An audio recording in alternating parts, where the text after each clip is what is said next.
Hi everyone, welcome back to Berry's podcast. In this section, we are going to discuss about IT and pharma sector, and the companies which are going to discuss is Dr. Reddy and Infosys. And the primary reason why Anand sir speaks about any particular IT stock or pharma stock is that they are mainly exporting and primarily earn income in dollars. So I've taken the annual report for the financial year 2023 to 24. So firstly, we'll look at Dr. Reddy. The income category is given in 4 different regions. Firstly, they have given in India, United States, Russia, and others. So the top income segment for that company is that they earn primarily from United States and Russia and India also. For India, they have earned 48,473 million rupees, and the majority of the income is from United States. So, what is the advantage when the company is earning the income in dollars? The major advantage for an Indian company when all its expenses are in rupees and earning in dollars. Yeah.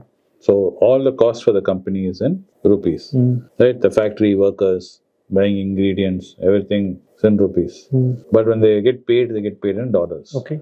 And what happens between dollars and rupees? Rupee depreciates against the dollar. Correct. So let's say you book an order. You don't get paid immediately in these kind of things. Okay. So they place an order, let's say for $100 million worth of drug X.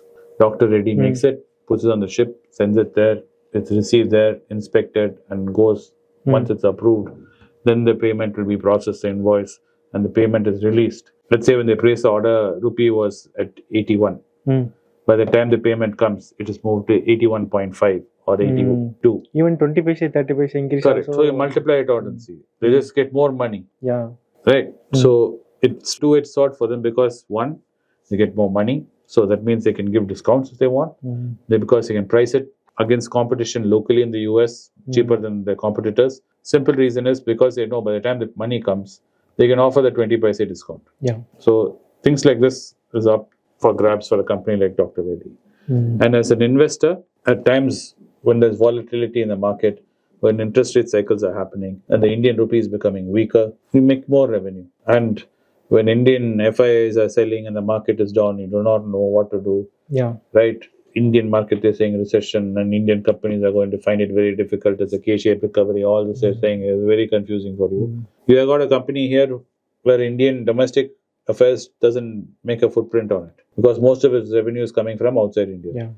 If you look at United States and Russia and others includes Germany, United Kingdom, Ukraine, China, Canada, Brazil, South Africa and other countries. All of them are going to be paying in dollars. So if you see, the bulk of its revenue is coming in dollars. So it is great. That's why even if you see year on growth across all the United States has grown, Russia has grown, others have grown. Just because dollar from last year to this year itself, even if they're just doing the same amount of orders, just because Indian rupee has moved, because all these values are in rupee millions. Yeah.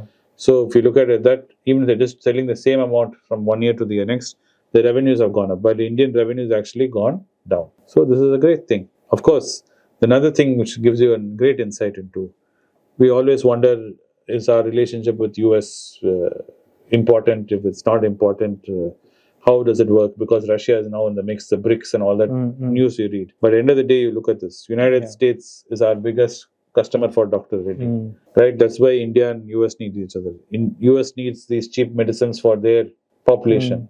For their Medicare and all that. At the same time, India needs US as their biggest customers to export all this. And both of them are democracies. So if you look at it also, this adds to further into the idea that India and US relationship is quite strong and will be there for a long time, no matter whatever happens with Russia and Canada and all that. At the end of the day, it's all about money.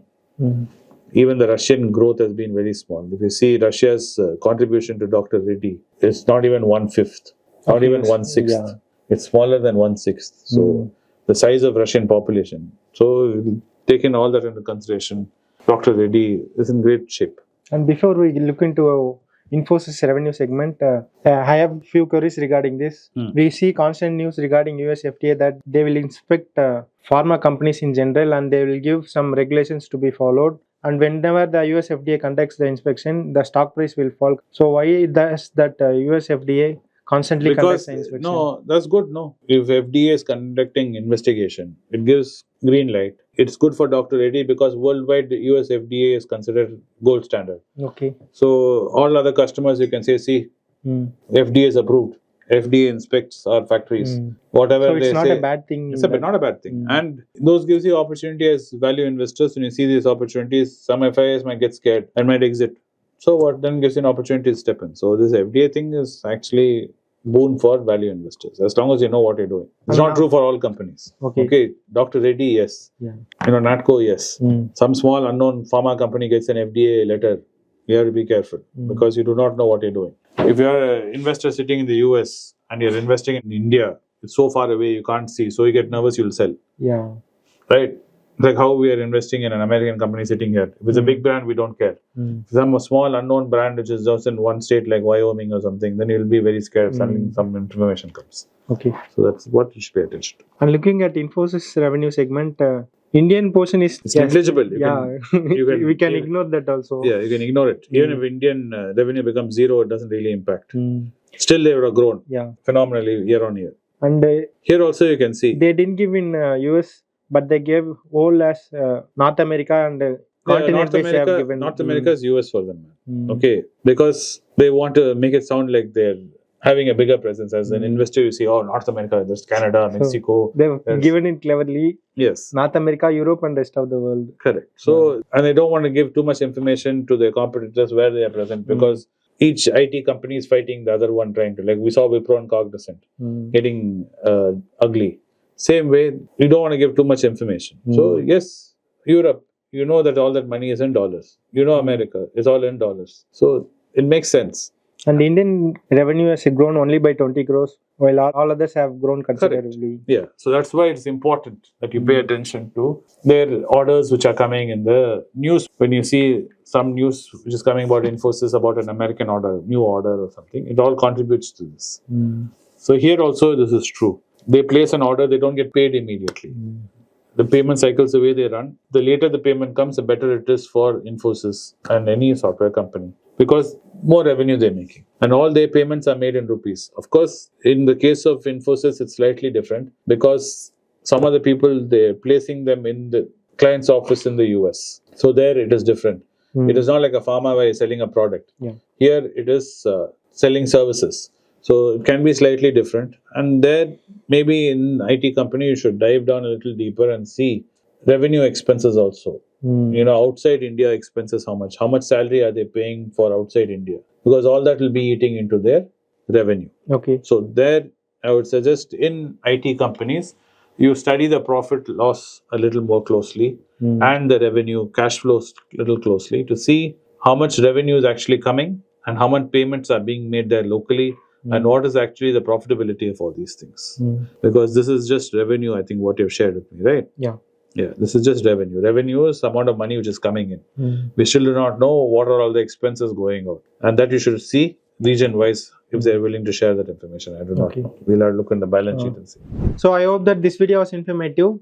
And if you have any queries regarding any particular company's annual report to be discussed in the future podcast videos, do leave us in the comment. We'll discuss that particular segment in the upcoming videos. So if you found this video informative, please share it with your friends whom you think it will be helpful for them. And please subscribe to this channel for more kind of videos. See you in another episode with an interesting topic. Thanks for watching the video. Thank you.